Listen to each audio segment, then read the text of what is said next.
All right.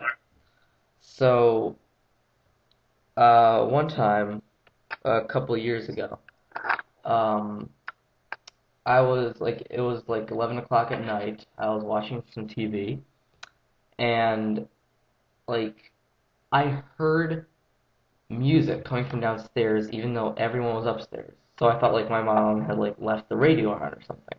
So I went downstairs to check, and there was like the radio wasn't on. So then I went to the basement, which is where we have another radio in there, and that was on. Except like no one was down there the entire day, so that really freaked me out. And then like I turned on the light, and the basement was flooding. So I called my dad down, and we like fixed the problem. And yeah, and like that night, like I said to the magical sky wizard, "Wow, you are real." But then I found out that water can trigger can trigger things to make them turn on. And I thought that was just uh, God's way of getting me to go to the basement and uh, stop the flooding, I guess. So that's my story. Interesting. Yeah. Who So, wants to go next? I'll go. all Okay. right. Alright, this one isn't really about me, it's about my grandmother. And it's more paranormal than anything, than godlike, but when my uncle died a while ago, this is like a year before I was born, she she said to me before that when he came in from hunting, he'd always go down into the kitchen, get a glass of milk, and then walk out to the rec room and he'd sleep there. And this was probably about 6 months after he died. She said she woke up one night. No one was home but her, and she didn't really know why she woke up. And she heard footsteps downstairs. She said she heard the fridge open, and then she heard a glass of milk get poured, and then the front door closed, and then she heard the rec room door open. So the next morning, she got up. She called my father, asked him if he'd been out to the house. He said, "No, I haven't been up. I had to work late last night." She called my aunt, and it wasn't her, and my grandfather was in PEI, and she tells me that it was the ghost of my uncle. Huh. Hmm. What about your religious experience? You used to be a Christian, yeah? Oh yeah, I was really even from the time I was like a child, I was like a liberal Christian. I was always for abortion. I was never against it. I was always for. Well, I wouldn't say I was always for gay rights or anything because growing up a Christian, you can't really be like that, even if you are in a little bit of a liberal. But I was young. Like anything you told me, I probably thought was true. But I've learned that. I think everyone starts out anti-gay though when they find out what homosexuality is. Yeah, well, it's Yeah. new to them. Like, it's not even new in like the general sense. It's extremely new. Yeah, it's something they've never really gave thought to before. But yeah. I suppose if you ask me if I've had any real experiences with God, I remember one night I was praying, and I said, "Well, if you're really real, give me a sign." And the fucking power went out. It scared the shit out of me. Like, oh my God, what the fuck just happened? And then I woke up the next morning on the news, and it's like, yeah, transport ran into a telephone pole and a trailer jackknife smashed into another one that had a transformer on it. And there was a big mess there, but no one was hurt. But that really explains that. The power didn't just simultaneously go out for no reason. It was explainable. Yeah.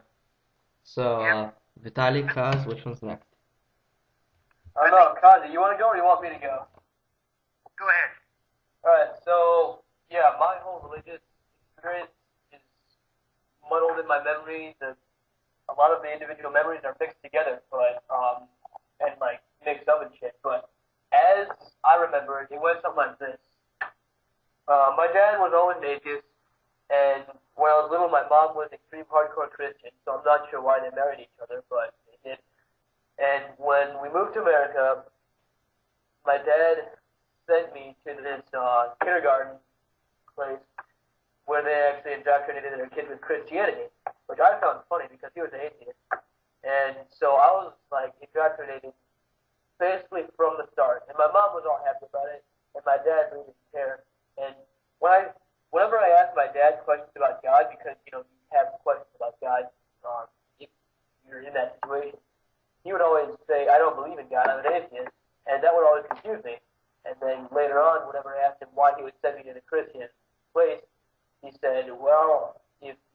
stupid, you would turn out to be a Christian, and there's no helping you. But if you're smart, you turn out to be an atheist anyway. So it really doesn't make a difference. So I thought that was kind of funny, but I still didn't like deconvert on the spot or anything. It was a long time. Um, when I was in elementary school, I kind of shifted towards atheism because it just seemed to make more sense. It wasn't really based on evidence or anything. Just back in the like when you're in elementary school, you don't really think about that kind of thing too deeply. But I started kind of shifting towards atheism. But I was in a very heavily Christian community, so I guess peer pressure shifted me back towards believing. And by the way, I didn't know like I knew next to nothing about Christian doctrines and shit. I just remember vaguely what they taught us about the Bible in that one kindergarten place. I don't think anyone really knew either. It's like those Christians who don't read the Bible but still claim to be Christians. But then my mom and dad got divorced. What? A lot of the big stories they teach you, in Sunday school and stuff. Oh yeah, stuff like that. But then my mom and dad got divorced, and I still was a Christian, whatever. And then I would occasionally, my dad moved to Pennsylvania, by the way, but I would occasionally go and visit him. And he started reading a lot of books that were specifically anti-Christian and pro-pagan, which I found pretty interesting. And this was around the same time that I was getting into mythology, like Greek mythology and Norse mythology and stuff like that, because my mom had bought me a book on Greek mythology for Christmas one year.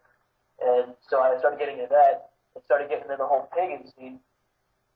And at the same time, my dad had pretty much made convincing arguments all my life that Christianity was a lot of bullshit, and finally I was beginning to see that. And they're just like basic stuff too, and it's the kind of stuff that any YouTube Christian would tear apart in a second. But back then it just like didn't really see any other point of view besides mine and whoever else was in my immediate life. So he was reading a lot of books on paganism, and I actually found that idea to be extremely fascinating. So I cast off Christianity altogether and started moving towards like some sort of vague version of some paganistic religion.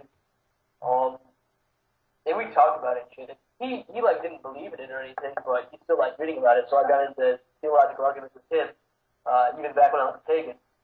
Then he told me this one thing he read, where the image of Satan as a man with the horns and the hooves is derived from Pan, who was a very prominent pagan god, and he was cast that way by Christians who tried to demonize the pagan religion. And for some reason, that kind of caused me to move towards Satanism. And Can I that, jump there real quick?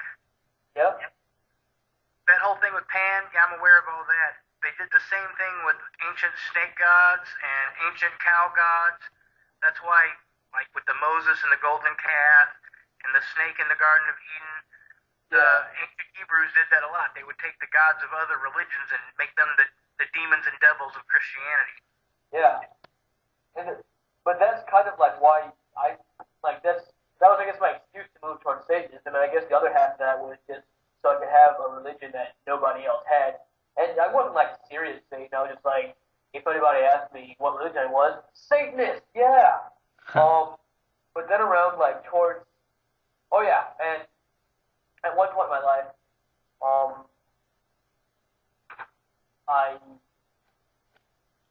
I was like trying to figure out if God existed or not. And I eventually became a self-proclaimed agnostic before I even got really in depth with that word meant.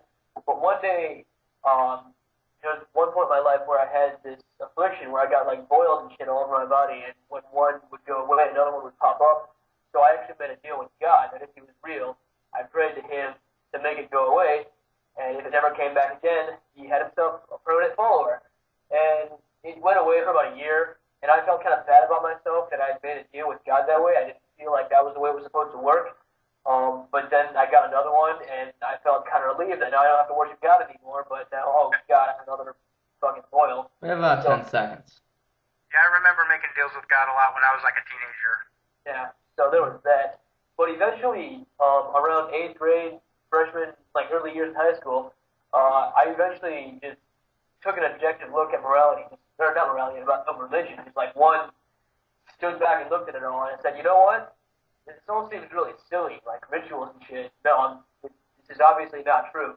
And that's when I finally became an atheist. And so, that I wasn't like active about it or anything. I didn't think about it. I was just like, I know what I am, and that's an atheist. And then, funny story is, I'm into Warhammer. I'm not sure how many of you know that, but I like to paint the figurines, which I'm actually doing right now as I speak. Oh, But okay. uh, We do have that time limit. We're already over 10 minutes.